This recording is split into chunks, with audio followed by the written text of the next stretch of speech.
Those words hurt my virgin ears. One of the most urgent tasks for our country is to decisively defeat the climate hysteria hoax. We are in the beginning of a mass extinction. The ability of CO2 to do the heavy work of creating a climate catastrophe is almost nil at this point. The price of oil has been artificially elevated to the point of insanity. That's not how you power a modern industrial system. The ultimate goal of this renewable energy, plan is to reach the exact same point that we're at now.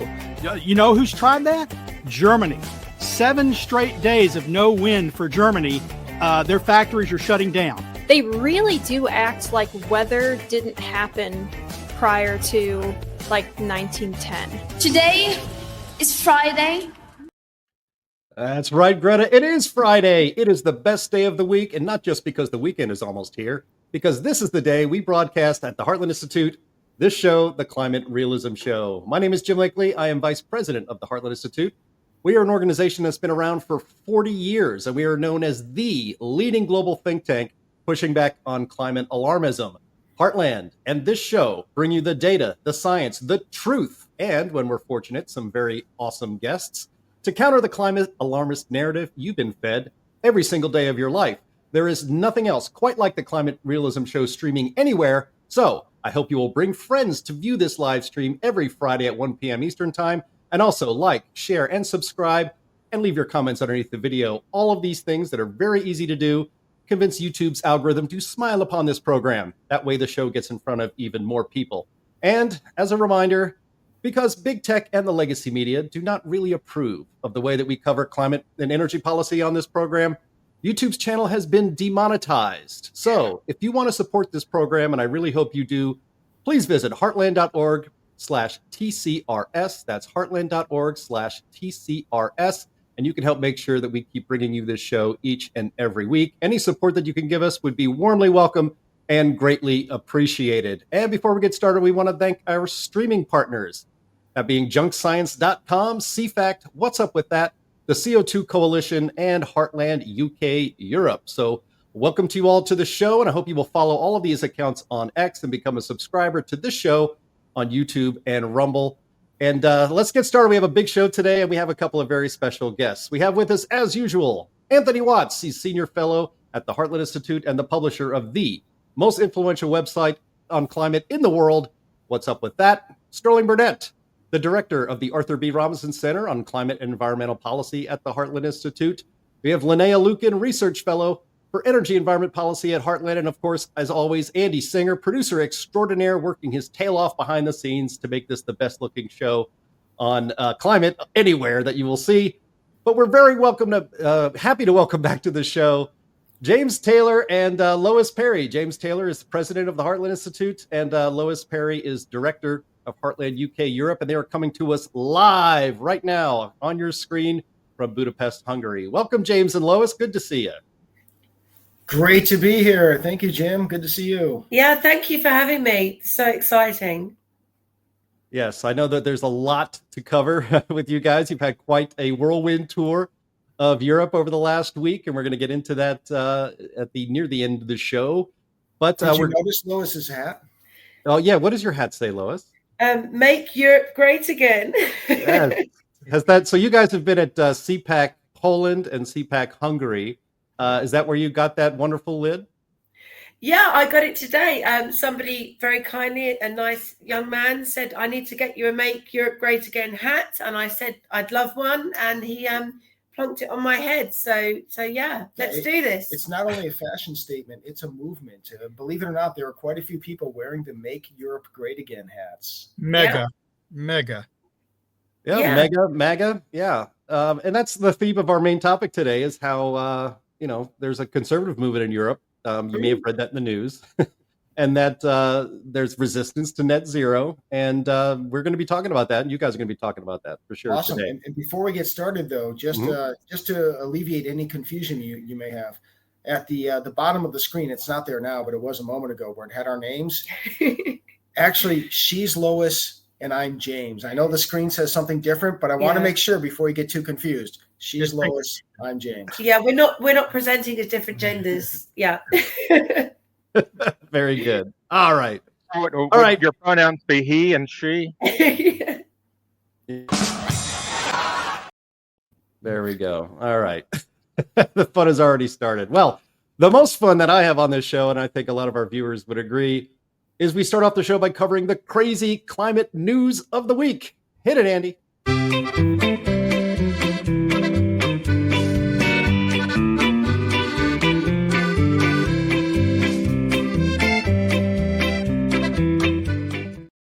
All right. Thank you very much, Bill Nye. All right. So our first item today is do autopen climate rules count? This is an article from Fox News. Let's see. So we'll just take it here from the top and read from the story. Power the Future, a nonprofit organization that advocates for American energy jobs, reviewed 8 Biden executive orders that it says were significant shifts in domestic energy policy, and said it found no evidence of the president speaking about any of them publicly, raising concerns that the orders were signed by autopen and that he was not aware of them. You may have read about that in the news the last couple of weeks. Quote, "These are not obscure bureaucratic memos. These were foundational shifts in American energy policy. Yet not once did Joe Biden speak about them publicly," said Daniel Turner, founder and executive director of Power the Future and a friend of this show and of the Heartland Institute.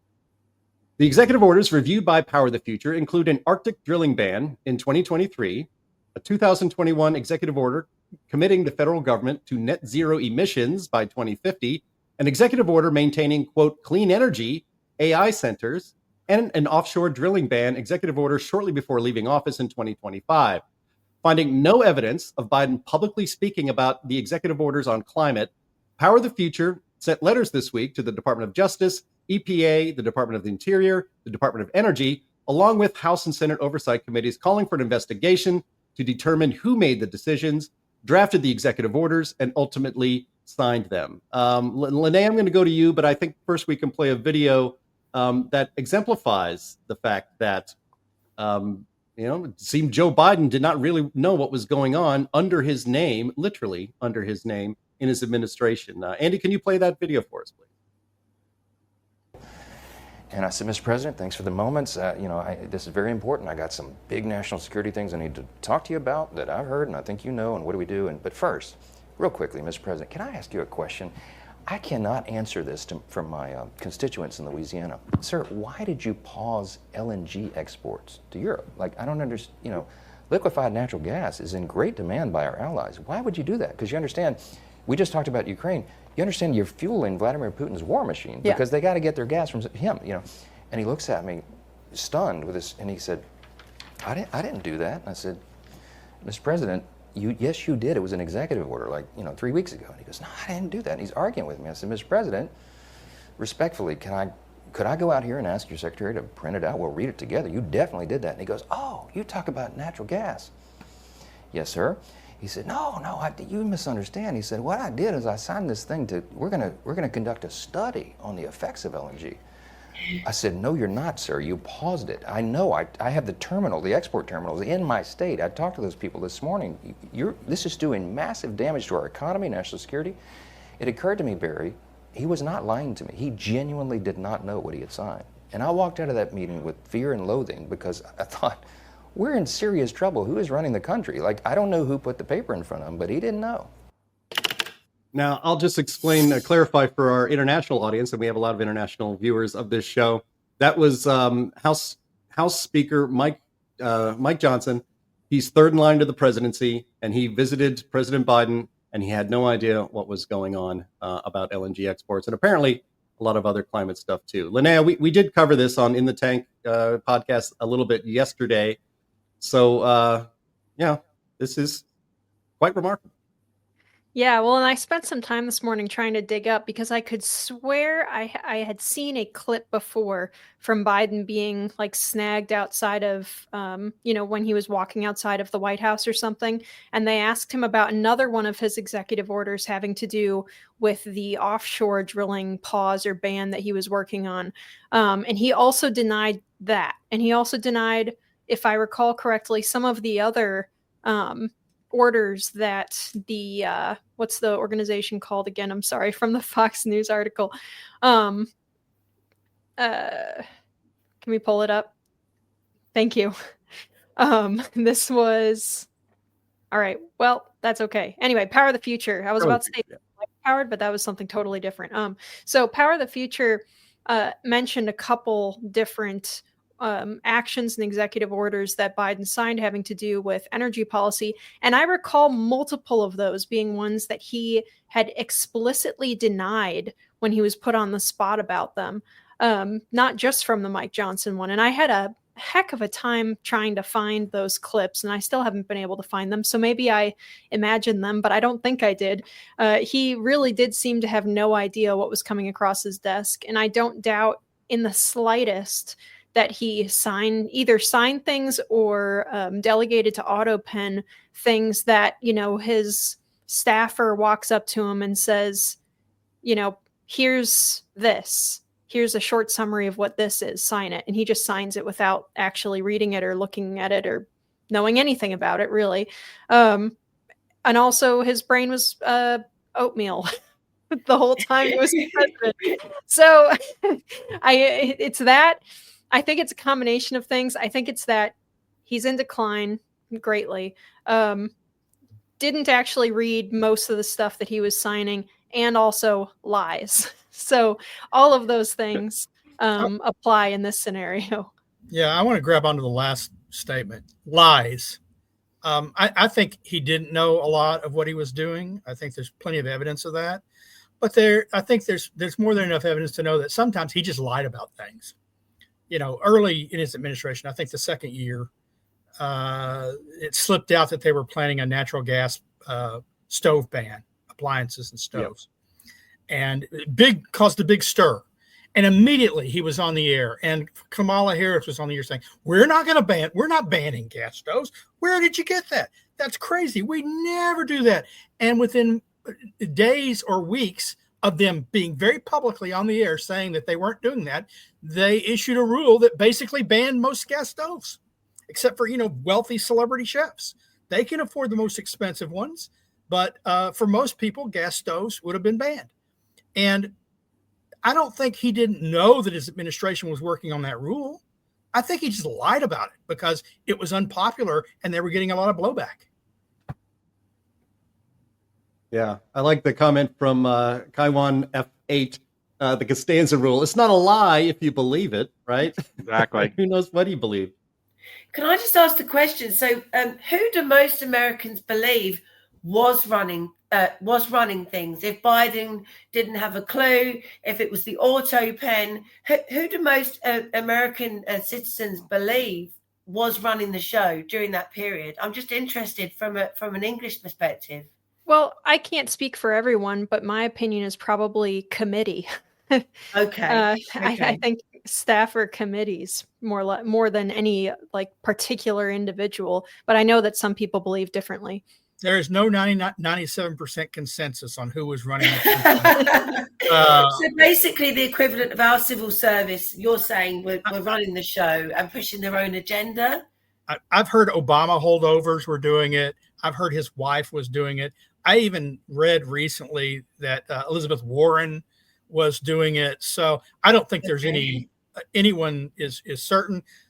The only thing they seem certain about is that Biden wasn't running the country. Okay. Right. Understood. Thank you. Well, I mean, Lois, your question is, who do Americans think was running the country? Yeah. And I think most Americans think Joe Biden was running the country. A lot of a lot of people actually believe the legacy media in this country. And so they were not told what was really going on. In fact, the big controversy on the new book by CNN anchor Jake Tapper, pretending that nobody knew that his brain was porridge. But we now know because people told us. I mean, it's ridiculous. So there's a big swath in this country that just believe everything that's just fed to them, unfortunately. I'm just hoping it wasn't Hunter's hooker friends, but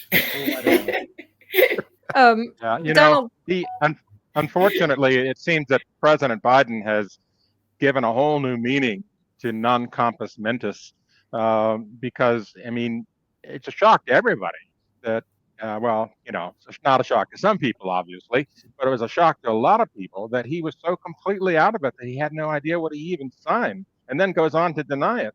And so I think now, you know, when you go to the encyclopedia or the dictionary, you look up the phrase non-compos mentis, you're going to see a picture of Biden next to it. Yeah. Yeah, and Donald Kendall, also of the Heartland Institute, says that David Hogg recently made comments publicly about who the like de facto person pulling the strings behind the scenes was, and I think that he said, I'm trying to look it up quickly, but it's not going very well. Jill Biden's chief of staff is what David Hogg said, which is fascinating. I actually did not know that Jill Biden had a chief of staff. I didn't realize that the FLOTUS gets that, but I suppose it makes sense. But yeah, no, that's what apparently David Hogg said, that it was actually Jill Biden's team who was running stuff. Which one of the things that shocks me and amazes me is the justification for this was, well, you know, you elected policy, and you know, who cares if the policy was good? Well, first, the policy was terrible, but let's assume for the sake of argument you believe it was good. Joe Biden has the ability to hit the switch for nuclear war. Joe Biden is the person we're counting on to respond to an attack up to and including nuclear war. And in and of itself, that is reason for saying we have to have somebody competent and not in vanilla pudding land at the helm. Whether you think that, whether it's Joe Biden's chief of staff, whether it's some team of Blinken et al. Are doing that, Obama people still, who is the person that has that ultimate ability to start or respond to war, including nuclear war? And nobody knows. And that's really the biggest problem in my mind. Yeah, and supposedly the election of Donald Trump was going to cause a constitutional crisis in this country, and we had 4 years of a president who wasn't really president, and unelected, unaccountable staffers basically making all the decisions, even to the point of the autopen. I hope there's a congressional investigation into this. Probably would amount to nothing, but I think the American people are entitled to know the truth, and so maybe we'll get it this time. Who knows? All right, well, that was nice and positive. Let's go on to something even more positive here. Our second item here, don't shatter the climate. Now, I came across this today. This is from the Blue Sky account of a person named Julianne Wingate, who seems like a nice person, a kind person that might be, a little misguided. And she has 12,000 followers on Blue Sky, which is probably a lot for that little lefty social media. That's got to be all of Blue Sky over there. That's got to be all of Blue Sky. Yeah, that's probably all of them. You're right. Yeah.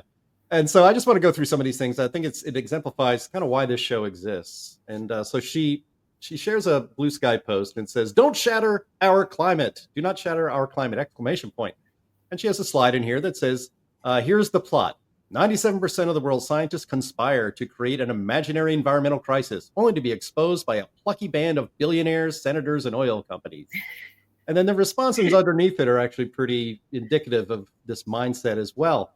There's a cartoon. Somebody shares a cartoon under there of a bunch of children sitting around a campfire, and it says, "Yes, the planet got destroyed, but for a beautiful moment in time, we created a lot of value for shareholders." Wow, that's pretty hard hitting. And then there's another response underneath that from somebody. What's that account name? PatCat13. All right, sounds great. It says, and he comments, "Wealth and power addiction is the absolute worst, most costly disease there is. A drug addict will steal their own child's piggy bank for another hit and still go homeless. A wealth and power addict will steal all of our children's futures and leave us all homeless," with an emoji of Earth. Isn't that nice? And then finally, one last one. This is an old saw that we've seen from time to time. And it's a cartoon about somebody being at a climate summit and laying out all kind of net zero goals and all of that. And somebody in the audience says, "What if it's a big hoax and we create a better world for nothing?" And so my point here, first of all, shatter the climate. That's a new one. I haven't heard that. So points for creativity. But really, what's being shattered here, in my mind, is that the only motivation of the Greens is to get a better and cleaner future, and that is just not the case. These green obsessed cultists are obviously, and you see it all the time, motivated to punish Western society and non-commies for the freedom and capitalism that succeeded over the collectivists in the 20th century. It is a common trope among these greens that all of the profits of big oil need to be confiscated. In fact, it's only corporate greed and a desire for power that prevents us from a sustainable future. This is the messaging we hear all the time. But this is exactly backwards in my mind, because if not for fossil fuels, if not for the Industrial Revolution, we'd all be living in medieval times, for real. Life expectancy would be many decades below what it is now. Famines would be more frequent and widespread. Human existence would be more miserable in every single imaginable way. And going green, committing to net zero, would bring this all about, actually. So, we don't use fossil fuels because of greed. We use it because it is continuing the greatest streak of human flourishing in the history of our species. And so I guess this is kind of a long way. I'd love to get all of your comments on this, especially people in the audience. This is a long way of saying, the climate hysteria has two components. There's the doom component and there's the utopia component. The alarmists are wrong on both counts, but we often only focus on the silly doom component, especially in the crazy climate news of the week. But we should also remember that they have this naive fantasy that we can all create a better world if everyone would just do what they say and give up their freedom.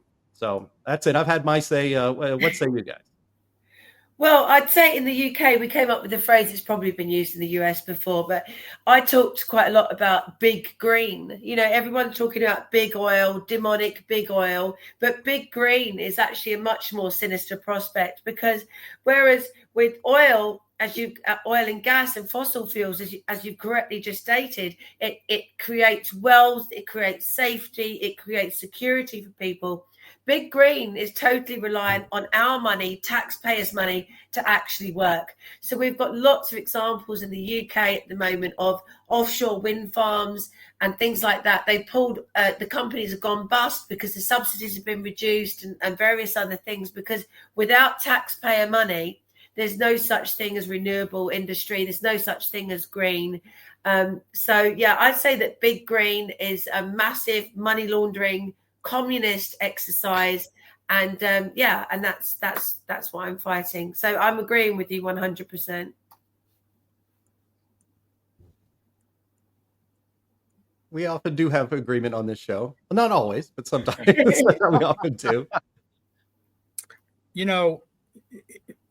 I hate ad hominem arguments based on character or supposed motives. My training is in philosophy. You're supposed to look at the arguments themselves. But it is funny that they talk about greed and power destroying things, being aligned, when I think of, who has been pushing the green agenda? It's not poor folks in Africa. It's not the poor in the mountains of West Virginia or along the border in Texas. A guy named George Soros is pretty prominent. No one's ever accused him of being poor. Bill Gates, one of the wealthiest men in the world, has pushed the agenda. And power brokers. These are power brokers. They are the ones that are pushing that. And it's not. I don't believe it's for the good of their souls. It's for the good of their pocketbooks. Al Gore has made a fortune on the green news scam and climate alarmism. He was not a super wealthy man before he got into office, but after he sold his share of the television station and invented the internet like he did and all the other things he's claimed, he's a pretty wealthy man today. These guys are not poor, and they don't represent the poor. They certainly aren't overly concerned about average folks and whether they can pay their light bills and their food bills. They showed that during the last election when they said, "Oh, well, so what if Turkey's gone up a little bit? We're saving the planet here." So that's just a red herring. One of the things that really bothers me about this particular tweet, if you can bring the tweet up again, Andy, is that they're talking about shattering the climate, and it's crazy. They get this impression that the climate is fragile and it can shatter with, just a gentle push off the table or whatever. And that's not the case at all. The climate is highly resilient. I mean, you look at how steady it's been over, mankind's history. Yes, we've had ups and downs. We've had the medieval warm period, the Roman warm period, the little ice age, all that stuff. But overall, the climate of the earth has been very, very steady. And it's ridiculous that they believe that it's so fragile. More ridiculous even that they believe that we can affect it. And the other thing that's ridiculous about it is that whole 97% thing. Now, we debunked that a long time ago, not only on What's Up With That, but also with the Heartland Institute and Climate Realism. But we have a new post up this week from our friend Chris Martz, who really just took this thing to task. This whole 97% consensus thing. He just sliced it and diced it and made julienne fries out of it. And the point is that when you go drill down into what was actually listed as that 97%, it was something in the order of 72 out of 76 scientists that responded in a way they liked, made up that number. 72. Wow. That's a worldwide consensus, right? Oh, well, they're climate scientists. They're bigger than regular people. That's their whole viewpoint on this thing. And so it just goes to show that every time you really scratch the surface on this climate stuff, it comes up wanting for a lack of real meat and potatoes facts in it. It's just ridiculous.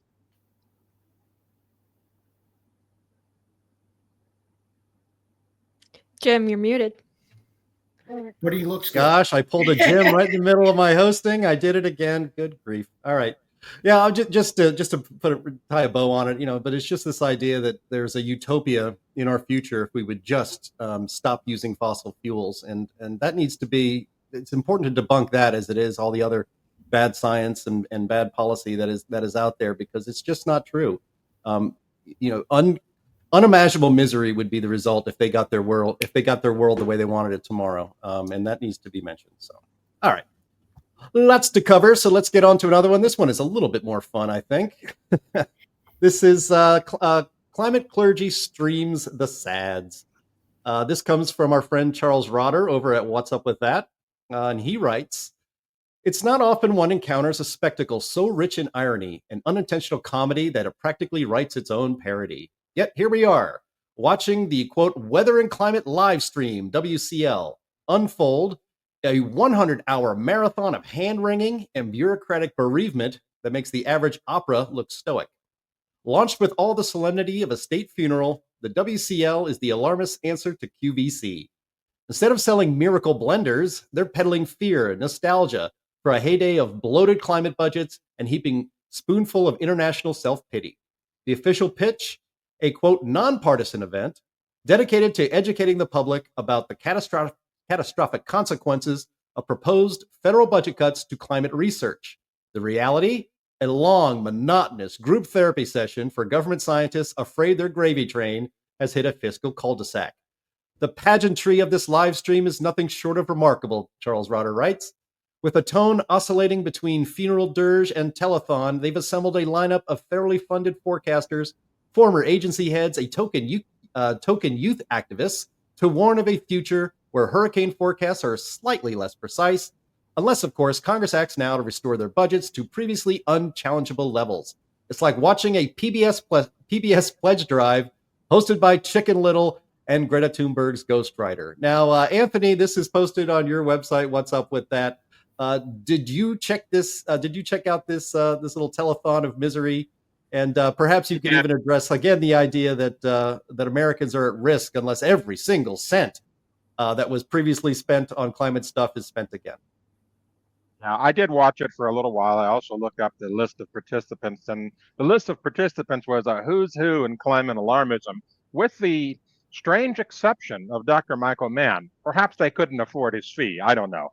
He's got to pay for those legal bills now. But, when you watch this thing, these people are genuinely full of angst.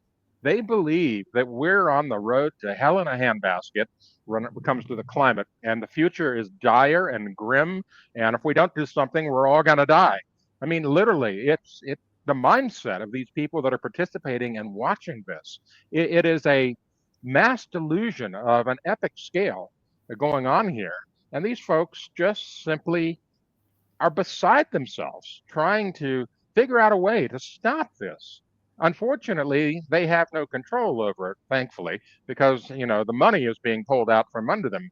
And that was the whole thing. That was the whole reason that climate science existed. It started in June 1988 when James Hansen went before Congress and said, we have a crisis in the making here. Look at these graphs. These are these model projections. We're going to roast. And we need to do something about it. And of course, the government immediately threw vast amounts of money at it, continued to throw money at it over the next few decades. And we ended up with a whole climate science industrial complex by the time Trump got a hold of it and shut it down a couple of months ago. And thank goodness he did, because it was getting out of control, as we had on one of our previous shows. When Biden was on his exit tour, the autopen signed orders to start sending money out to all kinds of organizations. And the one guy commented that was doing this saying, well, we're throwing gold bricks off the Titanic. We know the cause is sinking, but we're trying to prop it up by funding everybody we can before Biden leaves office. And of course, the autopen was the reason for that. Biden himself had no idea what he was doing. Yes. Yeah, Jim, I'm just wondering how much of this is actual faith for people that have no faith, or it's just like people desperately not wanting the gravy train and the subsidies to end. I think you have a combination of both. I think a lot of the young people are fanatical about it, although Gen Z don't seem to be that fanatical at all about the whole climate stuff. They're a lot more hesitant, a lot more reluctant. They don't like the fact that things have been shoved down their throats, whether it's gender ideology or climate alarmism. But I think the older people just don't want to see the money stop. They just don't want to see their, their green money coming in. So what do you think? Do you think it's a balance of both, or more one than the other? I'm interested to hear what you think. Well, I think it's a balance of both. Actually, I would like James to weigh in here, because it's the climate alarmism industrial complex is basically a government-funded operation. Whether you're a pop-up NGO that's to save the planet and you get $2 billion put in your account when you had $100 in it yesterday, that's a pretty good scam. But James, this idea that the only way you get money from the government is to perpetuate the climate crisis. To call everything a climate crisis. You put the word climate in your grant and you get money. Yeah, absolutely. Looking at some of the gold standard peer-reviewed studies, we're told if it's peer-reviewed in a peer-reviewed publication, it's a gold standard. And time again, throughout the 20 plus years I've been in Heartland, I will do internet searches to see what the latest studies are, because I want the best and latest information, whether it's something I would have expected or something I wouldn't have. And it's amazing how many times there'll be some paper that has nothing to do with climate change. It could be some random topic, but if they throw in a little section at the end about how climate change is making the problem worse or whatever, then all of a sudden it gets published in this peer-reviewed journal, even though it's a piece of garbage. It's irrelevant. Nobody cares. It's badly written, and it gets published. And in academia, it's publish or perish. So the only way for many of these authors, scientists, garbage scientists, to get their notoriety, to get their funding because they show they've been published, is to put in some climate change angle. And that's why in university settings, young students, young associate professors who want to get tenure, if they want to get tenure, if they want to have a future, even some of our friends and allies who we work with, who are scientists at universities in the government, they'll tell them, hey, look, we want you to publish the truth out there. It helps what we believe in, but on a personal basis, we can't really urge you to publish the truth because you'll be committing career suicide. And that's a shame. And that's the scientific industrial complex that, by the way, Dwight Eisenhower warned us against. We hear quite a bit about the military industrial complex that Dwight Eisenhower warned us against. But he also warned us against the scientific industrial complex that would be funded by, perpetuated by, and corrupted by government funding. It's, James is right. It's not just peer-reviewed studies that throw climate in at the end. There are many peer-reviewed studies that are misrepresented concerning what they are saying, whether they're skeptical or not. You'll have studies that are written that largely have a skeptical bent. They come to conclusions that are outside the so-called mainstream, that climate change is not causing this particular problem, or it's not in evidence in this particular problem. And they're good studies. But then at the end they say, but we're not saying that humans aren't causing dangerous climate change. We're just saying we can't find it in our little section of the world. So they have to add that addendum, or they'll be accused of being skeptics and undermining the narrative. And that's not how science should work. Right. Yeah, that's right. I mean, one of the things that I really pushed home on in the British media over the last couple of years is that the fact that the IPCC reports, if you look at the summaries at the front and then the press release of the summary of the report, they quite often bear no resemblance to the original IPCC report whatsoever. Yeah. So you have people quoting, oh, it said this in this report, why are you trying to challenge them? Well, actually, it didn't say that in the report. It didn't even say it in the summary. It just said it in the press release. And when you actually delve into it properly, they just bank on the fact that nobody reads stuff, that nobody delves into the detail. So there's so much misrepresentation. I totally agree with you, Sterling. Yeah, getting back to what Anthony mentioned earlier, the initial so-called survey of scientists, it showed 97%, survey of 76 scientists, which is supposed to represent the entire world. And by the way, the questions were not about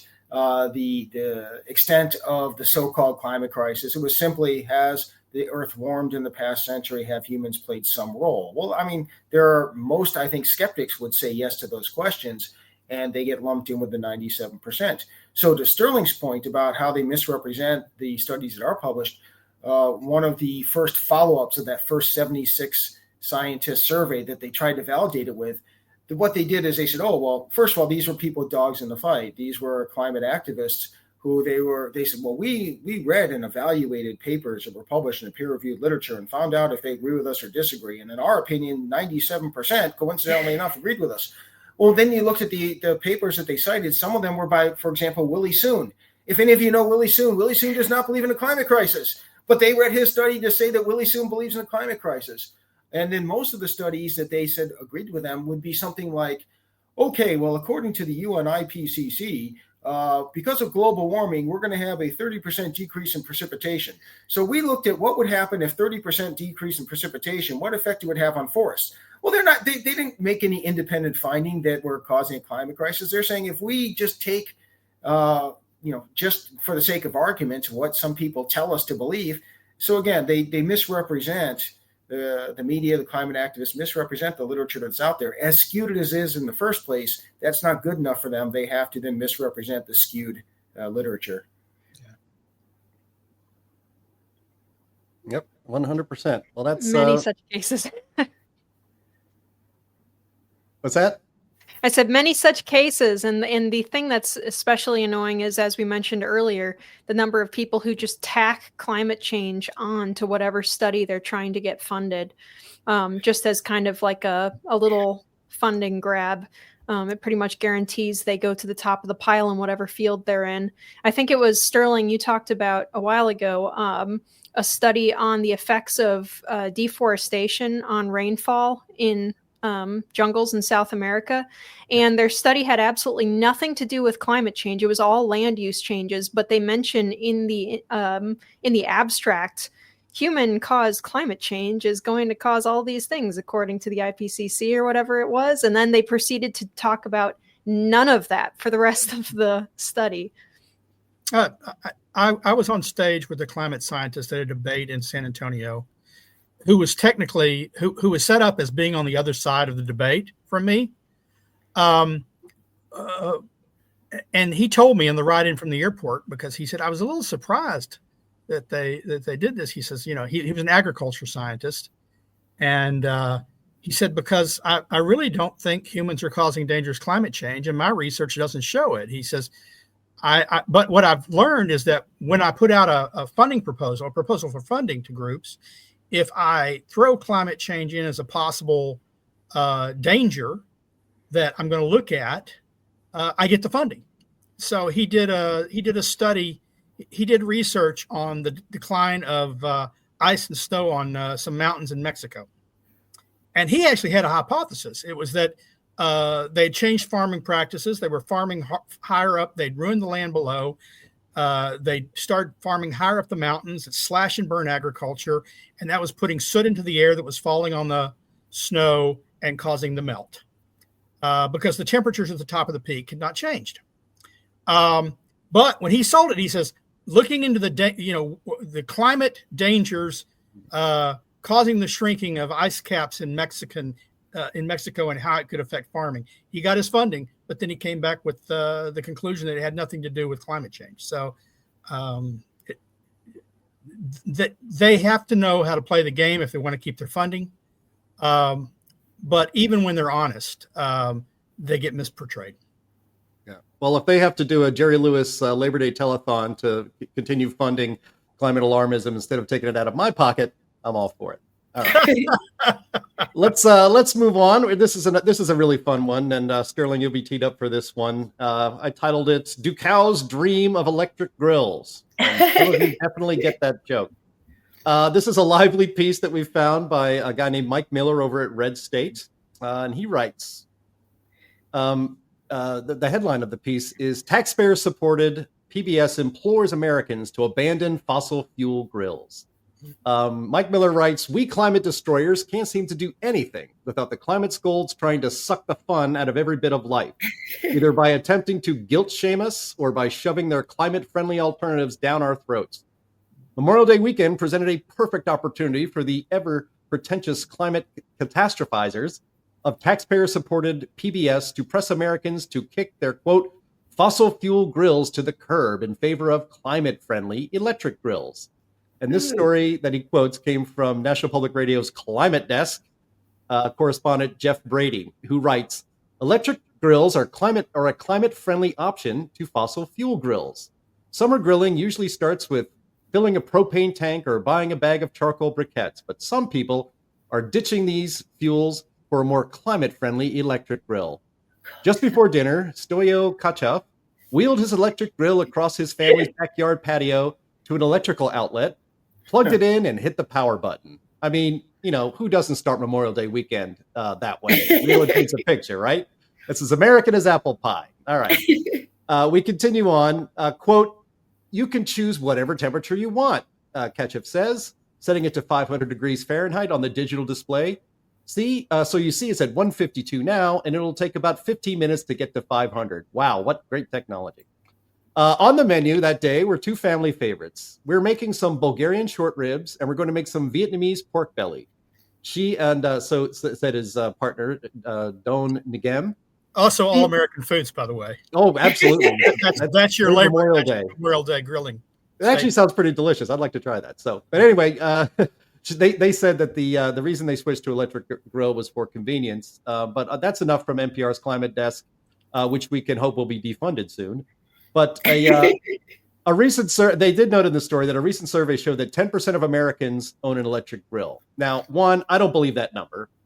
And two, anybody who surrenders their gas or charcoal grill to cook their summer food like a real American and as God intended and uses an electric grill on their back deck should be immediately deported. And they move in front of the line in front of MS-13 gang members and also trendy outfits. So out you go. Sterling, I can't take this anymore, so I'm just going to throw it over to you. You are in Texas after all. I am in Texas, and they will take away my charcoal and gas grill when they can pry the spatula, grilling fork, and tongs from my cold, dead fingers.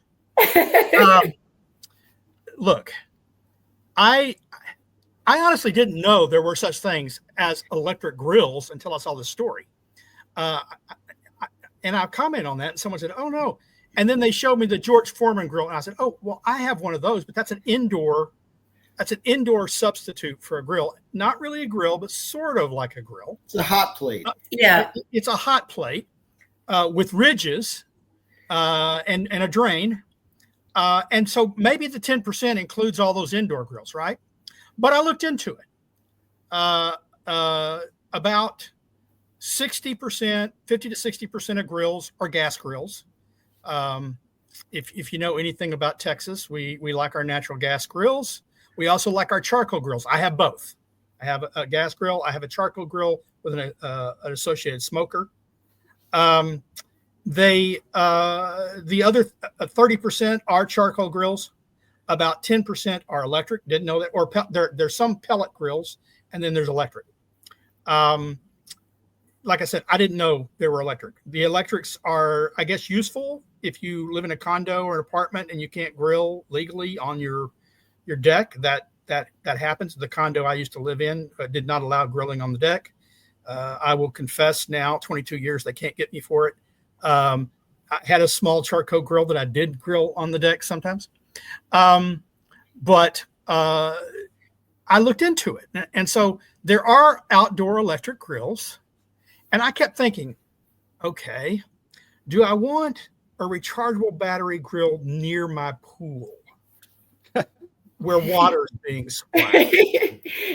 Do I want an electric cord, an extension cord with plugs near my pool where I might trip over it, drag the grill into the pool, or where the kids who play in my pool might do the same thing? Or, more importantly, electrocute each other. And the answer to both those questions was no. I don't want those electric things near my pool, which is where I do my grilling and where a lot of Texans do their grilling. I just, they're really, really reaching for the dregs. It's like, what can we go after next? Yeah, I must say, until now. I totally agree with you. I think it's like an emasculating type thing as well, because I don't know about the States. I'm sure it's exactly the same. But in the UK, the whole outdoor cooking thing is about an explosion of masculinity and caveman stuff, and that is not about electricity and like daintily or camply, like grilling stuff on an electric grill. And also, as you just said, Sterling, electricity, being outdoors, what if it starts raining? Doesn't really go together, does it? So I can't really see this whole thing apart from another woke attack on something that's supposed to be for men, for blokes to do something quite cool and caveman-y outside. Just tell them to do one. So my reaction upon reading that story, I two of them. First of all, this guy is soft. I mean, electric grill, really? I mean, if you want to make a difference, just take your slices of tofu and put them on the solar panels directly. Put them directly on the solar panels on your roof. Why do you need an electric grill? I mean, that you're just putting a middleman in there that's inefficient. But secondly, these people are crazy. I'm glad these people are so just ridiculously stupid as far as tactics go. If you want to win people over to your side, if you want people to get on board, I think probably the thing you don't want to do is kick off the summer by saying we're going to attack the one thing that Americans love to do in the summer more than anything else, and we're going to take that off your plate, and we're going to shame you for that.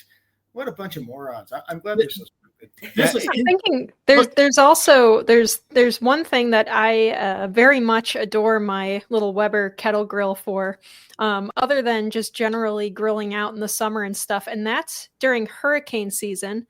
If it wasn't for my Weber kettle grill, I would not have been able to have coffee for like a week when I lived in Louisiana. Yes. And that would have been unacceptable, completely unacceptable. Yeah, you can't do that. Well, Anthony, you're outside. I know it looks like that might be your back patio. Do you have a grill? You have an electric grill? Well, this is totally ridiculous. And like you say, they suck the life out of anything fun, because of the climate. So in my view, instead of just talking about this, actions speak louder than words. And that's what I'm going to do here. I've got my grill ready to go right here. I'm going to add a couple of hot dogs right on it. And I'm going to open up my grill and throw a couple hot dogs on. And I'm going to grill right now. That's as good. Wow. I'm not going to take this. I'm not going to take this lying down. He's going to be brought up for charges at the Hague. Watch out. NPR knows its audience, and it's talking to, in this case, metrosexual males who have their man purses, who have their man purses. Yeah. Well. The other thing about electric grills. If everybody starts using electric grills and electric cars and the grid shut down, you got nothing. But if you still got a propane gas stove or a natural gas stove, you're in business. You can have life for the next few days while they get the grid back up. Absolutely. It's like in the UK at the moment that all of the landline connections are being disabled and everything will be online. So you can have a landline phone. My nan's got one, but it will be connected to the internet. But in the past, if the internet went down, you still could use your landline if there was an emergency or something. And it's the same with what you're saying here. If you take away everybody's ability to be able to do things without electricity, if you lose your electricity, as Linnea just pointed out, you're completely stickered. You've got you need to have a variety of different sources of energy and communication, I feel. It's a great way to control information, right? Yeah, absolutely. If you get rid of landlines or hard lines to computers and you go only Wi-Fi, and when the government doesn't want you to know something, the system fails. Yep. Yeah, I mean, we've had that when there was during the 7/7 bombings in London, all of the mobile network, they shut it off because they didn't want there to be any way for any more bombs to be remotely, detonated. So if I hadn't had a landline at that time, I'm sorry, we're going slightly off topic here, but if I hadn't had a landline, I would not have been able to communicate with my family to let them know that I was safe. So it's just about a variety of different sources of energy, communication, and it's dangerous if one person or one organization and there's only one form of energy or one form of communication. But I'm teaching you guys to suck eggs. I'm going to shut up now. Yeah, well, I just got to say, I got to hand it to Anthony Watts. He's very brave, live streaming him grilling hot dogs on the grill, because there's probably going to be people in the chat are going to say, "You're doing it wrong, Anthony. What the heck are you doing?" It's a big risk you're taking. There you go. Hey, at least I didn't pull a Chuck Schumer, right? Remember that? That's right. The raw hamburger. Absolutely. That's right. That's right. All right. Well, as we say, we have a little meme up here saying fighting global warming with barbecue sauce. To help fight CO2 levels, I kill carbon-producing animals and then recycle them into my diet, with a picture of a snake. That's great. All right. Well, at long last, we've had so much fun with the crazy climate news of the week. Let's talk about the climate realism on the rise in Europe with our two special guests, James Taylor and Lois Perry, who are coming to us live from Hungary. So, James, let me start with you. I know, CPAC Poland and CPAC Hungary have been going on for a few years, but just a few years ago, it seemed, maybe before the CPAC really started to reach out, the conservative movement into Central Europe and Eastern Europe, that it seemed even countries that were kind of reasonable, right? They didn't have crazy policies. We're still kind of on board with the whole net zero thing. They believed enough of the climate catastrophism, or perhaps they found it profitable to join the Greens in the UK and France and other places, and directed by the WEF and all of that. But it seems for me, from the reports you guys have shared on your travels this week, that that maybe the mood has changed and that eyes have been opened about what a disaster net zero would be. Yeah, absolutely. So going back 5 or 10 years ago, and we've been going to Europe for a number of years. Our friends at ICA, the European Institute for Climate and Energy, they have annual conferences, climate conferences in Germany. They invite us to participate. So I've participated quite a bit there, and talking with people there, talking with conservatives throughout Europe, to get them to take on the extreme and idiotic green energy agenda has been hard to do, because that's something even the conservatives in Europe would say, well, that's, first of all, nobody will listen to us. We have no way of winning them over. And second, this is something to look into. Well, just in the past few years, it's changed. People have understood, because, okay, you start implementing more wind and solar power while you shut down coal power. You're less and less using natural gas as well, even though America has plenty to export. And electricity prices have gone through the roof, and people have begun challenging that. Moreover, people are beginning to look at the foundational underlying structure of the so-called climate crisis. I mean, the whole basis for them saying we need green powers to fight climate change. And it's amazing. Like I said, just 5 years ago, 4 years ago, 3 years ago, it would be very difficult to get anybody in Europe, including conservatives, to engage on this. And what I found on this trip is that people are bringing up on their own volition. It's not that I need to prompt them with the climate change topic or the green transition, as they call it here, topic. They will say in and of themselves, this is climate change, climate craziness is one of the seminal topics that we need to hit, that we need to take advantage of this idiocy, both politically, but also, again, for the well-being of our people. And I don't need to prompt them on this. And for this, it's funny, at the Heartland Institute, we don't endorse candidates. We don't endorse parties. We want to produce ideas, and we don't care which policymakers come on board. But I have to say, within that proper context, it's been amazing when I look at the UK, and Lois here from the UK, she's the head of Heartland UK/Europe. Nigel Farage in Great Britain was the first person, even when the Tories were saying, well, we're going to compete with the Liberals to see who can most effectively reduce carbon dioxide emissions. Nigel Farage had the courage to take that on and say, no, this is stupid. And moreover, the underlying climate science that supports skeptics, realists, Nigel is not afraid to bring that to public attention. And it's wonderful to see now the rest of Europe seeing what Nigel saw. He was the leader in Europe, and what I think have been successfully promoting for decades, which is climate realism. So yeah, the tide is turning, and I don't think it's just a blip. I'm very optimistic about the future here in Europe. Go ahead, Lois. Yeah, I must say, I totally agree. And Nigel Farage did a speech a few days ago where he said that one of his first things that he'll do when he's Prime Minister in 2029 is to abolish all net zero policies. And he has publicly credited us with being the people that have advised him to do so. So that's been a massive win for the Heartland UK and Europe, and for the Heartland Institute in America, because it is quite likely that he will win. I mean, he's polling at 32% at the moment. And as James quite rightly says, while we would never endorse any particular party over another, when you do have a party that's taken on board your policy suggestions and it looks like they're going to win, you can't help but be a little bit pleased about that. So if only because your policies are going to be implemented. But since we've been in Poland and since we've been in Hungary, we've been meeting at the heads of political parties who have been, I'd say, a little bit.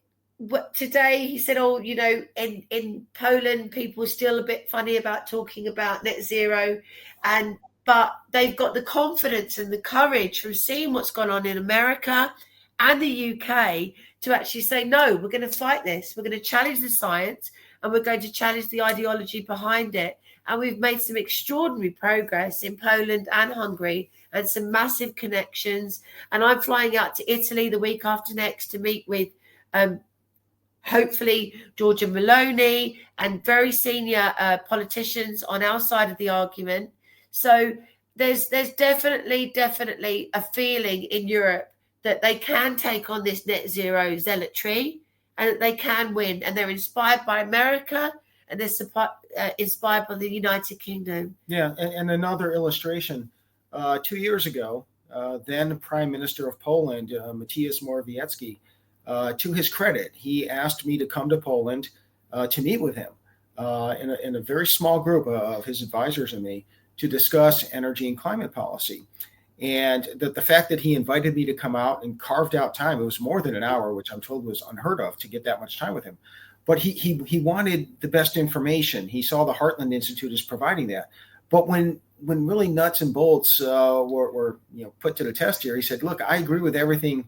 That's why I invited you out here. I agree with everything you say. The problem here in Poland is that because of the EU, we can't do much of this change. We're trying our best to get information out, but there's nothing we can do. Well, fast forward just 2 years to now. During my trip to Poland, I was invited to speak at CPAC Poland and meet with various people there. I met with some very influential people at the top of the Law and Justice Party, as well as Confederacja, and they were bringing up on their own, without me even prompting them, that, hey, we need to take on this net zero garbage, and we need to get the truth about climate realism to people. And even if it's more difficult, even if the EU is trying to pressure us, we need to do that. They asked for our help, didn't they, right, to do that? Right. And so 2 years ago, Mateusz Morawiecki, the prime minister who really believed in what we're doing, said, look, but there's nothing I can do. Now they're saying, well, you know what? We're going to challenge that there's nothing I can do because the people are behind us and we have momentum on our side. We met with Tony Abbott, the former prime minister of Australia. We met with him, was it yesterday or today? It was yesterday. Yesterday. And Tony Abbott brought up on his own that he thought there are two issues that are most important for conservatives in Australia and around the world. And one of them was climate change and bringing climate realism, the truth out. And again, that's not us prompting him. So that, these types of conversations would never have occurred just a couple of years ago, but now they are. It's wonderful to see. Oh, there's us with Tony. Yeah. Yeah. Yeah, we got a slideshow here. It's like, you go on vacation and you put in your you put in the old slideshow and make your guests sit down and watch you go. But yeah, you talked to Tony Abbott and yeah, James, you had said to me in a message, on your travels that that climate and pushing back at net zero, but pushing back at climate alarmism has now become, and it wasn't the case in the past, that it's now becoming something that's very important, that the conservative movement globally understands that defeating climate alarmism is key to it's one of the key issues they need to push back on. Yeah, here in Europe, pushing back on net zero was rare, and pushing back on climate alarmism was unthinkable just a few years ago, and now that's no longer the case. Well, sorry. Go ahead, Sterling. Well, I think it's even more than talk, though. It's more than y'all generating sort of allies and gathering steam. Just last year, you didn't bring it up, but they.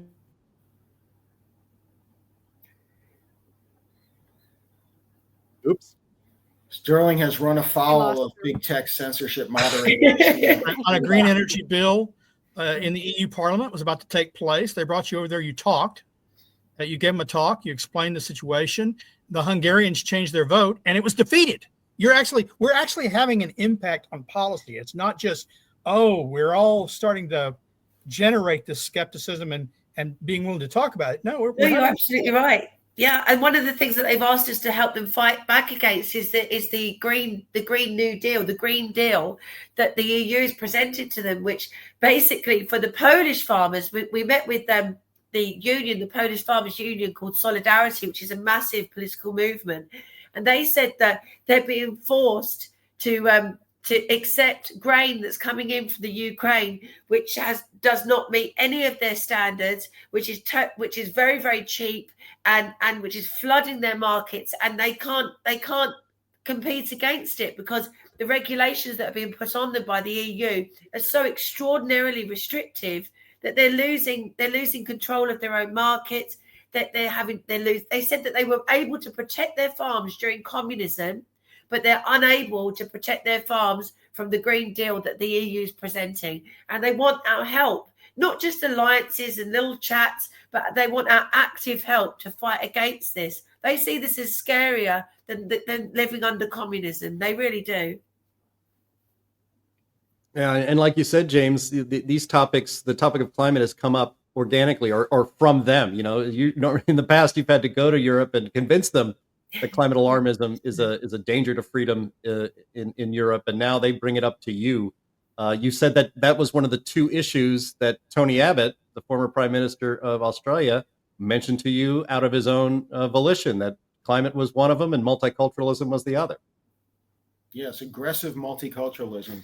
And that's not just Australia, that's in Europe, where you see the forced acceptance of people. We all have a heart. We all want to alleviate the suffering of others. The problem is when you have this aggressive, forced resettlement of people who don't understand your history, who don't share your culture and your values, and it makes it very difficult when people like that are brought in masse. There's a reason why people from Europe would not be permitted to massively settle in Saudi Arabia or the United Arab Emirates or Japan or wherever else. And it's not due to racism. It's because they love their culture. But here, those were the two issues, climate realism and aggressive multiculturalism. Yeah. So, Is net zero on, I know that obviously Nigel Farage, net zero is a big part of his agenda. All I see these days, Lois, is that Nigel Farage is going to be the next prime minister of the United Kingdom because Keir Starmer is a disaster and he's just getting ripped to shreds. So who knows? But is net zero going to go down in Europe? Is it going to be defeated in the UK and in Europe eventually? Well, one of the things that I was discussing with James earlier, and you asked me to mention tonight on the show, I was in Runcorn recently where there was a by-election, and it was a really big deal because it was a very strong Labour seat. It had an over 15,000 majority, which is huge. A huge majority, and Reform and Nigel Farage's party won it. They won it by 6 votes. And I was covering the by-election for Talk TV, which is Rupert Murdoch's station in the UK. And for the first time ever on the doorstep, net zero was a doorstep issue. When they were campaigning, the people were bringing up the issue of net zero. They weren't having to have it explained to them, but they said that they felt that they were being ripped off by it, that they felt that it was a money laundering or a scam. The scam was the word that they used. They were bringing it up. And I think that is a massive, massive step forward. And that's a lot to do with Nigel and a lot to do with Reform, but a huge amount to do with what you guys have been doing in the US, Trump, and what we've been doing in the UK with Heartland UK and Europe. So Lois, tell us all now, what does Nigel Farage say about the new Brexit? He said, and he announced it at our event, didn't he, in December? He said that net zero is the next Brexit. So there you go. It's to God's ears. It's also, I think, if net zero goes down, it will also be in part, at least, due to reality. I think right. Yeah. I think Spain and Portugal was a wake-up call for some people over net zero ambitions. I think Germany has been backing down on some of their stuff. They've recently agreed. It's interesting. They now say they want to count nuclear as clean energy. They shut down their nuclear plants, but they want nuclear elsewhere in Europe. So I think it's reality, of the electric power grid. Macron, how many riots can he afford, taking to the streets? Can he afford to fight yellow vests taking the streets over the cost of fuel? How long can he stand if that's going on? We've already seen governments change in Italy and some other places. They haven't abandoned necessarily net zero yet, but they are more skeptical of climate stuff. And I just think that's one factor. Yeah. All right. You guys ready for questions yet? Let's go to questions. All right. Great. Okay. Q&A section here. Okay. We have our first question is from Terry Barnes, who says, better question, why did the countries of Europe subordinate their national interests to the U.S. and sacrifice cheap Russian gas, which is the lifeline of European industry? I'll flip that on its head, and I will ask, why is it that the Brussels elites who wag their finger at Russia and talk about how horrible it is and how America has to spend all their money and treasure to fight off Russia on the European continent, when, by the way, Europe has a strong enough economy, their countries can field their own armies. Why is it that they insist upon buying Russian natural gas, which they still do? Germany still wants to be buying all their gas from Russia. We can provide liquefied natural gas. Yes, LNG, it increases the cost when you have to go through the LNG process. But as a recent paper that we published at the Heartland Institute shows, natural gas is far and away the most affordable energy source. In fact, it's less than half the price of the next closest competitor. Coal is the second most affordable. Even with the LNG process, still natural gas is much more affordable than wind power, solar power, whatever they're trying to replace coal power that they're shutting down in Poland, for example. So we have the opportunity to provide. America has more coal, oil, natural gas than any country in the world. Even exporting them, we can provide very affordable energy sources. And the folks in Brussels who are pontificating about how horrible Russia is, and all the horror, all the things that they'd like to do to Russia and want to make sure America does it. And then they go buy Russian natural gas because it's cheaper, because they don't have to go through the liquefaction process. I want to change the question a little bit too. It says, why, leave the question up, please. I want to read it. Why did the countries of Europe subordinate their national interests, I want to say, to global environmental elites who caused them to shut down their coal industry, prevents fracking? They can provide their own natural gas. They can provide their own coal. They can keep their plants open. They can keep their nuclear plants open. Why are they subordinating their national interest to global interest out of the UN, to the George Soros types, and to a rump of voters in those countries? Look, the Greens aren't the dominant party anywhere. Why are their concerns the dominant concerns of the leaders of the EU? So it's not they're sacrificing it to the U.S. or sacrificing it to Russia, though they are. It's why are they sacrificing it to these people who don't have average folks in Europe's interest in mind?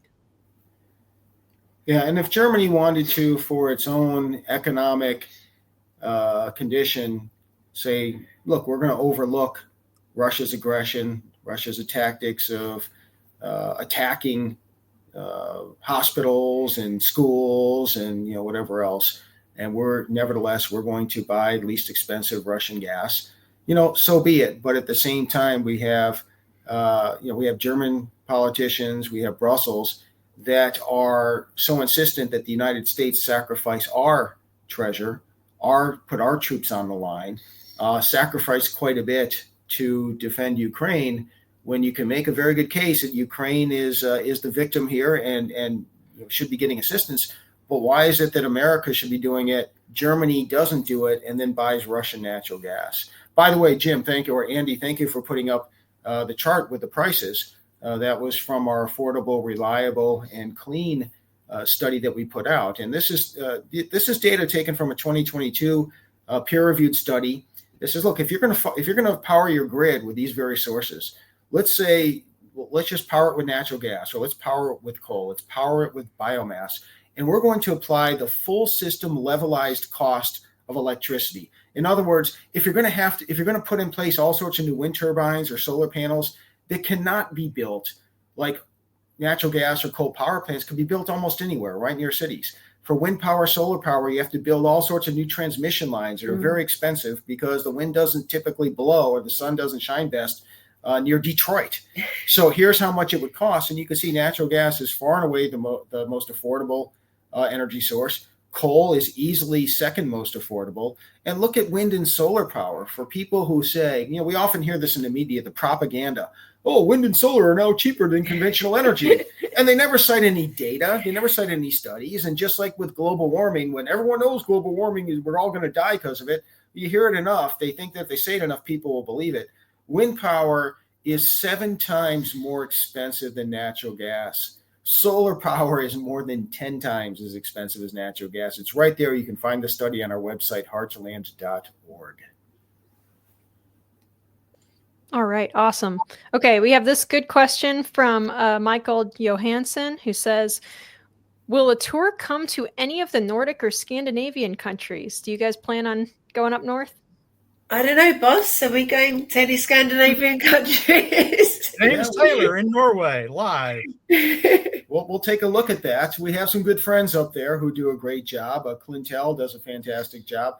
Would they count as Nordic Scandinavian? Yeah, I think so. I think so. But we work together as friends and allies. And tell you what, to keep sending in these questions and support, and maybe we'll take the tour there. The grand tour. All right, awesome. This is from one of our Rumble viewers, DJ Bo, who says, will EU climate policies cause more countries to bail from the Union? And who do you think will be first? It's interesting talking with some of our Polish friends and about their frustrations with the EU.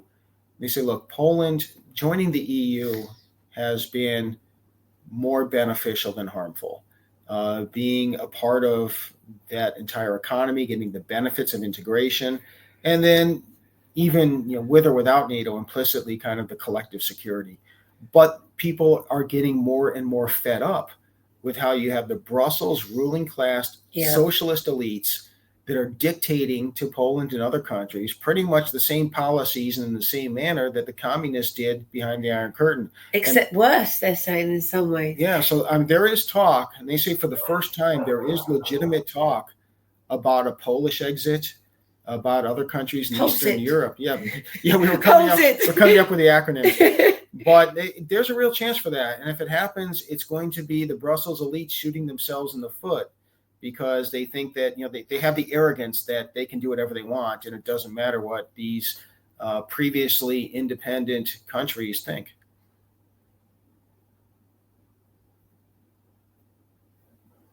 You muted, Linnea.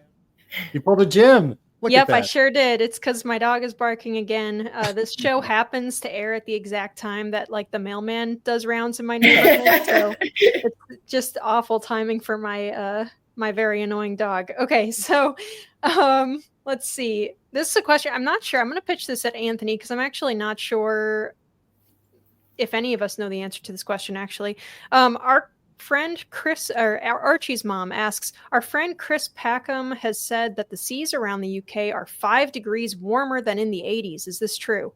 If Chris Packham said it, it's almost certainly untrue. Thank you, Lois. Okay, but that's sorry. Probably enough. No, you're right. What do you think, Anthony? You're muted. You're muted as well. Oop. We're all doing that today. There we go. I'm sorry. Temperature fluctuates on the ocean significantly over years. And so what? It might be warmer this year, but next year it might be cooler. So what? It's not anything relevant. There's no real trend involved that we can pinpoint off the UK that's of any relevance. Sorry, could I just say, Chris Packham ran away from me the other day in the House of Commons, and he saw me because I was going to a dinner. And he was walking down. He had a meeting with a minister or something, and he saw me and actually ran. He actually ran away. I'm not surprised. You can't compete with your intellectual heft.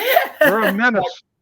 But how many people in the UK do you think, on just some given random day, say, I'd really like to go to the beach, but the water's just too darn warm. I wish the water would be colder, and then I can go in the water. So even if that's true, 5 degrees, oh my gosh, the end of the world is coming, another 10 degrees of warming, and we might actually have water temperatures that we can go in and enjoy the beach. That's right. Okay. So this isn't quite a question, but I wanted to pull it up anyway, because we actually have answers to this, which is from K1, who says climate change routinely ranks way down the list of priorities in every poll in the US. I wonder if it's any different in the UK. And in fact, at climaterealism.com, we have an article titled "Thanks Guardian for reporting that Europeans are also unwilling to make huge lifestyle changes." And in that one, we're talking about a YouGov poll of people across Europe, surveyed between 1,000 and 2,000 people in Denmark, France, Germany, Italy, Spain, Sweden, and the UK. A majority of Europeans surveyed said that they were either fairly or very worried about climate change. However, just like in the United States, those numbers dropped right off the second you started asking them about what they're willing to do about it.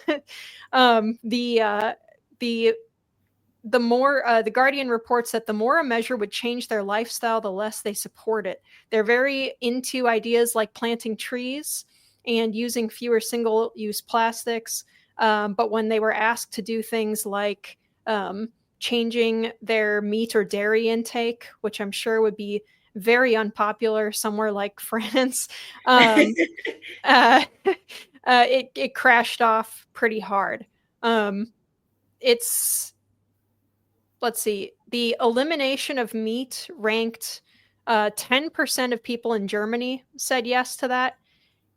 19% of people in Italy. For some reason, we have 2 for Germany on this article. I'm not sure why. And 17%. Oh, right. Limiting the number of children they had, or limiting meat eating. Both Germany and Italy ranked highest in those categories of like approving of it, but it's still a tiny minority compared to the number of people who said heck no to all of that. What you don't understand about that question is that the Italians were saying that they wanted to limit the number of German children. The Germans were saying the same about the Italians. Yeah. No, and then there was another at What's Up With That, there's a UN poll that was conducted like 10 years ago where people around the world also ranked climate change dead last among all of the things that they were concerned about. So no, it's basically not different anywhere. Well, I think Lois has something to say on that. The former organization she was with, she ran, they did a poll. Yeah, so we did the last set of polling that we did showed that for the first time ever, basically the significant proportion majority of those expressed an opinion strongly either way agreed that they didn't believe that climate change was if indeed it existed, was man-made. So our polling showed that we managed to tip the balance of those that believed in man-made climate change, but also the first set of polling that we did a few years before showed that the majority of people that expressed an opinion either way, this was a YouGov poll, wanted a referendum on net zero. Now, you don't want a referendum on anything unless you want the status quo to shift or change completely. So, yeah, I mean, it's, as I say, on the doorstep in Runcorn during the by-election, people, they don't, it's not that they don't care about climate change. They don't want net zero. They think it's a scam. And this is new. This is brand new. They think it's a scam. They think they're paying a lot more for their energy and that people are siphoning off profits through renewables and green subsidies and that they're being taken for a ride. So yeah, the Overton window has well and truly shifted 100%. Absolutely. Oh, this is an easy question from our friend Albert, who says, where can I find the complete audit and findings that Anthony Watts did on all the weather stations in the U.S.? Well, you can go to climaterealism.com, and there's a link on the sidebar for the report that we did in 2022, the most recent one. You can download it and distribute it however you like, use it for a slideshow, whatever. All the facts and photos are in there, and you're welcome to use it. Awesome.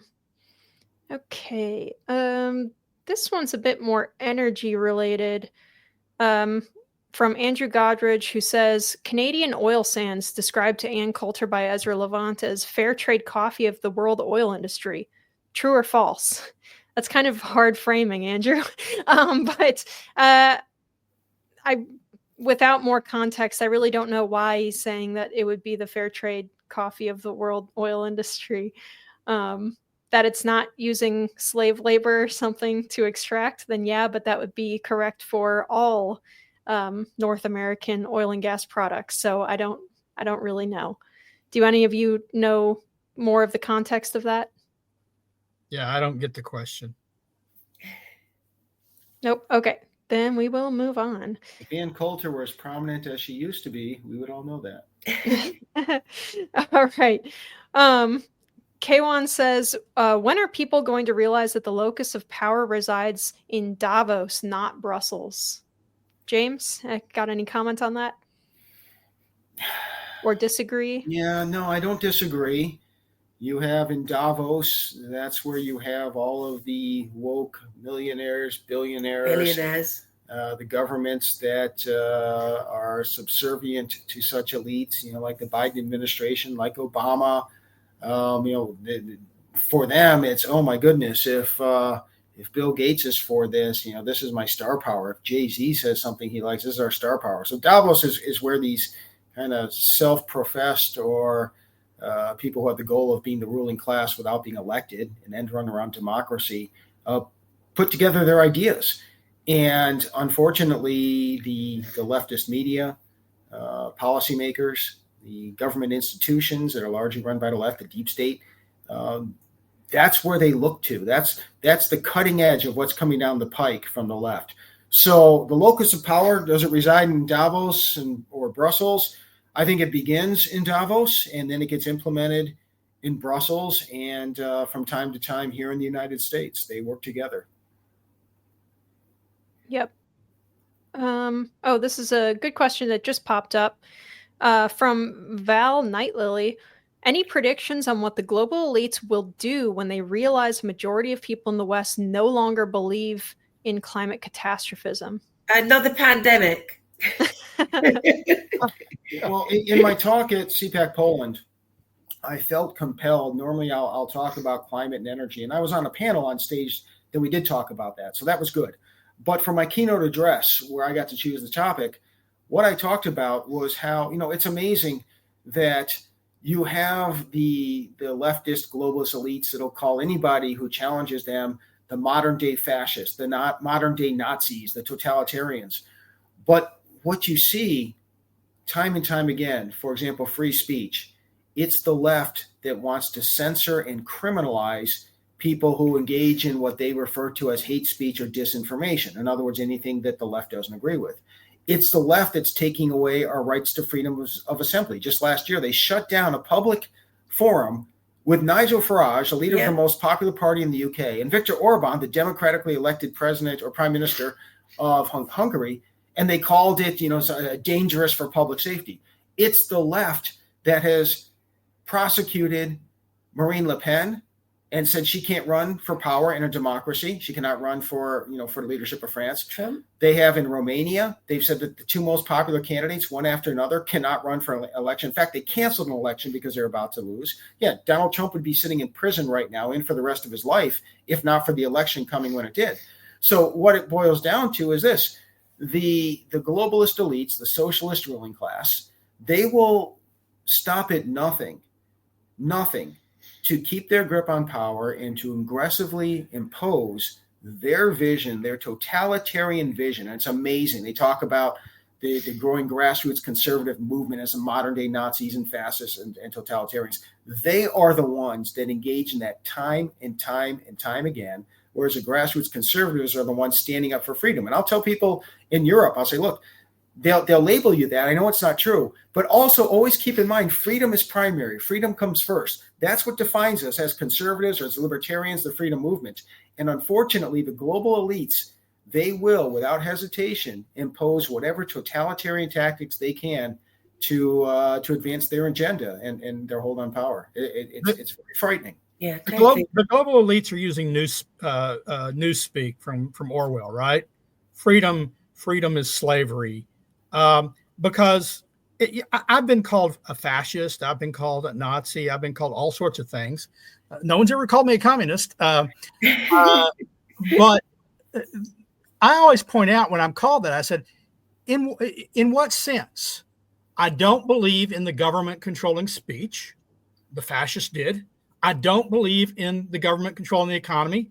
The fascists did. I believe in advancing freedom and individual choice. The Nazis did not. In what way am I the fascist or the Nazi and not the people that are calling me that? It's the very opposite. It's a topsy-turvy world, and it's like I said, it's newspeak. Yeah, and one point to make, it was the Nazi is short for the German National Socialist Workers' Party. Socialist.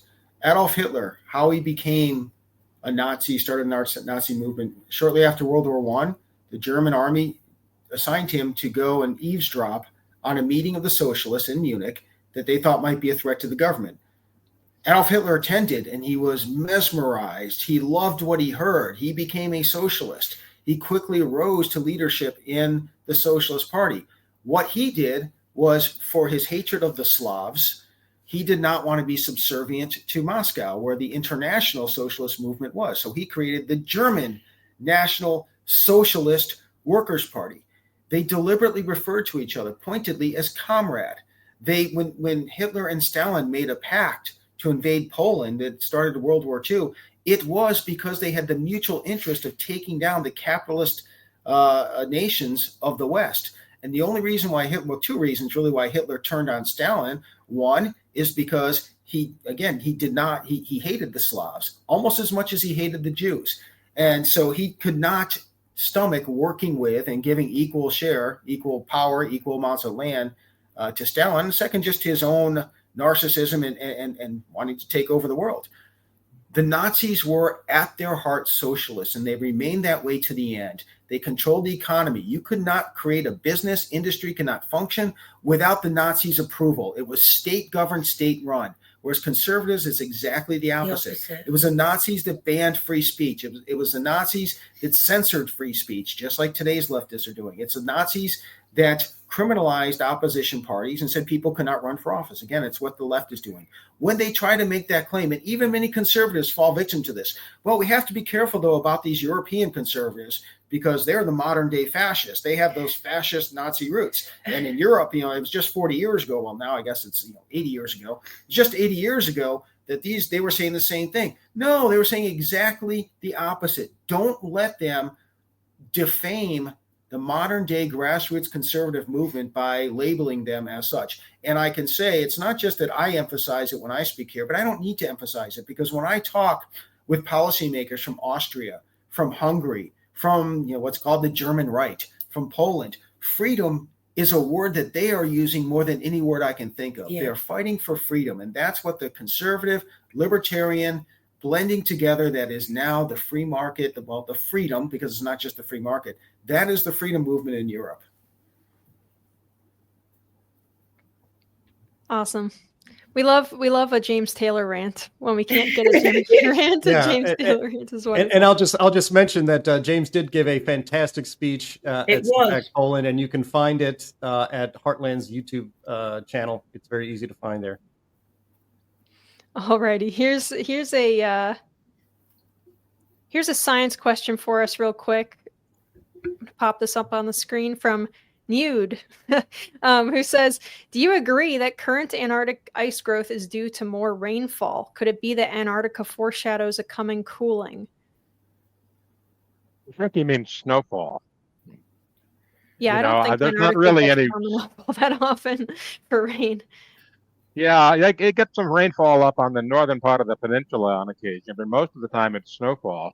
And so, that's the way ice builds. You get more snowfall. You add, it compacts as it comes down, and it adds more ice. The snow turns into ice. That's how glaciers grow all over the world. So, and the thing is that precipitation patterns vary widely. And so, although we're getting a gain right now, the next decade we might see a loss. It's natural variation. It's not climate change. I would add, I have some questions about that study.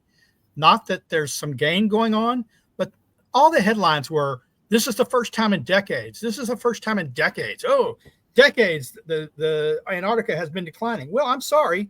NASA put out a study in 2015 that showed there was net ice gain on Antarctica for 2 decades when warming was supposedly occurring, that the eastern part of Antarctica and the mainland, the center of Antarctica, was gaining ice, even as the peninsula and the western Antarctica was losing ice, but more was being gained. And that was NASA in 2015. So it wasn't decades ago that this was happening. It was a decade ago. And you had a decline, you had a shift, and now it's shifted back. Yeah, and with regards to foreshadowing a coming cooling, it's just like the global warming stuff, I would say. It's people are making too strong of claims, I think, with very little evidence. I think Anthony would agree with me on that. Yeah, it's difficult to predict the futures. It really is. Yeah, especially correctly, right? Yes. Yeah. It's like Yogi Berra said, it's difficult to make predictions, especially about the future. Yeah. Right. Exactly. Okay. This is a great question from Climate Bell, who says, the pandemic from start to finish taught us the characteristics of the establishment beast and how to defeat it. Can we teach that to the masses? This is for anybody who wants to jump on it. One hopes. I've always said, my whole life I've seen the government grow. So sometimes incrementally, sometimes by huge margins, great leaps forward. but I've never seen it truly shrink. No. And I would. Oh, go ahead. I'm sorry, Sterling. And I've always argued, look, it's an incremental educative process. You have to teach people the virtues of freedom and liberty, and that's not a short-term thing, especially when they're being indoctrinated daily in public schools. Yeah. So the tactic regarding COVID and using that as an excuse to extend government's reach and control our lives and shut down dissent. There's a lot in common with what happened during COVID with how the establishment left is treating climate change and trying to utilize that as a bludgeon for us. And we have produced a video. You can find it if you do an internet search for "You've Been Lied To." And the video is actually going quite viral, especially put together as well as it was done by Andy Singer. They're in the background here today.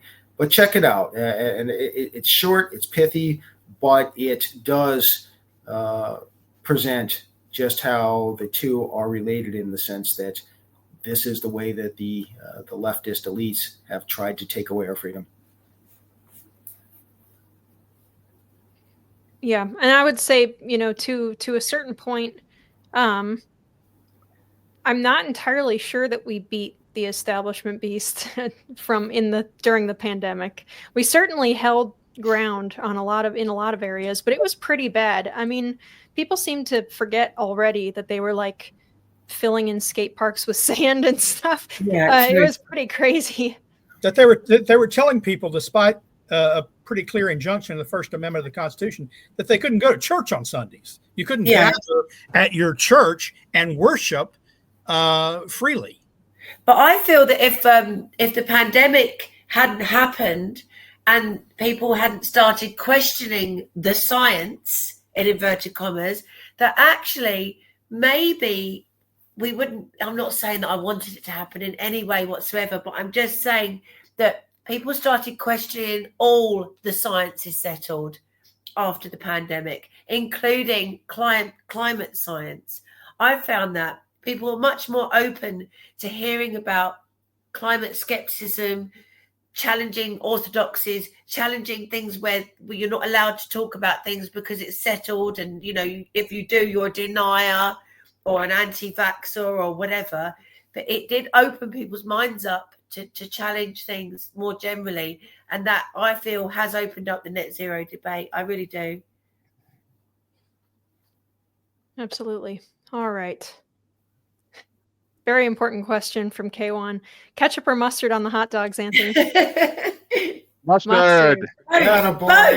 Attaboy. With jalapeno peppers, I hope. Yeah. Ketchup on hot dogs. I'm sorry. That's just sacrilegious. We only have a couple more questions here in my feed. We've got one from our friend Bob who says, what do the various AI websites offer on the reality of climate change? Has anyone really explored that? I know a lot of people say Grok is good, but I don't know. Yeah. Well, at WhatsApp with that, we use 3 different AI models. We use Grok, we use ChatGPT, and we also use Perplexity to help us with research. And while these AI models don't speak for us, what they are good at is doing research for us, finding out, give me a series of scientific articles that talk about CO2 saturation, for example, and it will go find them much faster than I could ever do it. And so those are really useful for research. And so when you ask them to do things like that, they come back with accuracy. If you ask them opinionated things, such as, is climate change a crisis? Well, we just had a post on that at WhatsApp with that. Grok, by the way, is neutral on the topic, and that's because Elon Musk directed it to be that way. But the other two, they come back with, climate change is a crisis. You have to do something. That's their opinion that's built into the way that the models were created. So if you want an honest AI to ask questions about climate change, use Grok. Yeah, as one of our commenters here said, Val says AI shines as a tarted up search.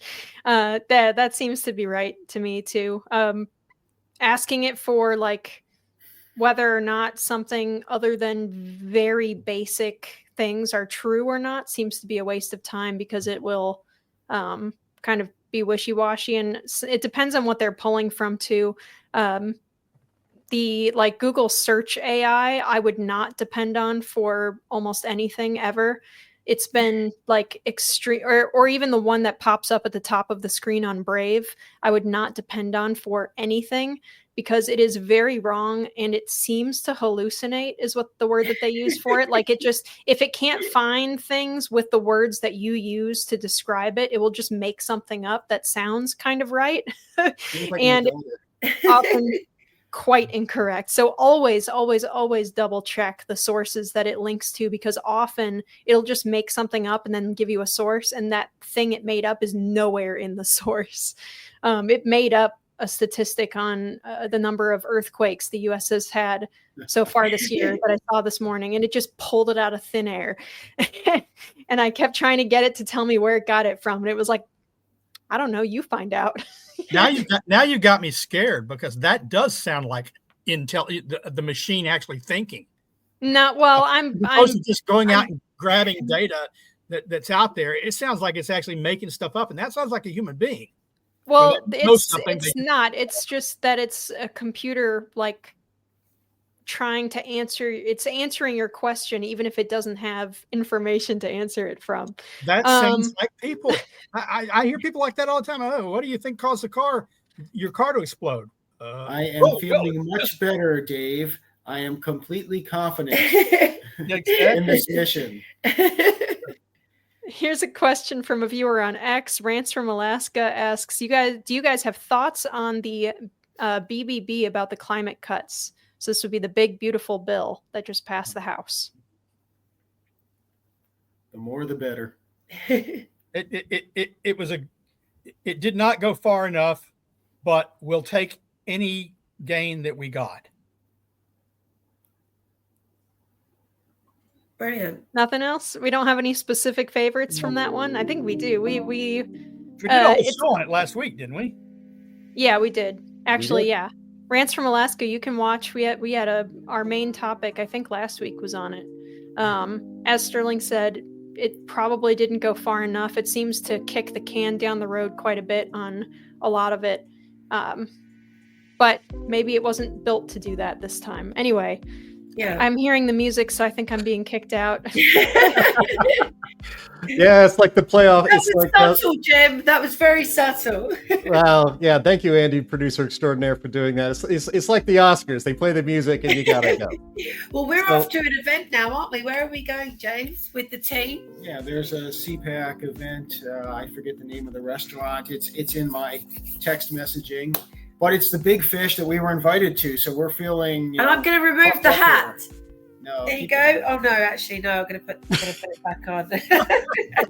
Once you start with a hat, you got to keep the hat. That's just I'm going to have to do some tonguing and some stuff. So yeah. Yeah, those are hair rules. So okay. Well, absolutely. I want to thank James Taylor and Lois Perry, our very special guests, for coming to us live from Hungary. Safe travels back to the U.S., James. Safe travels back to the U.K., Lois. Thanks again for coming on. Thank you, Andy, the producer in the background, plus our intern, Ian. Thank you, Sterling. Thank you, Anthony. Thank you, Linnea. And thank you, the audience, for being here with us today with such a very lively and fun show. Always visit climaterealism.com. Go to climateataglance.com, energyataglance.com. Those are fantastic websites to learn a lot more about climate and energy issues. And of course, always visit heartland.org. And thank you again for being on the show, and we will talk to you next week. Bye-bye. Bye-bye.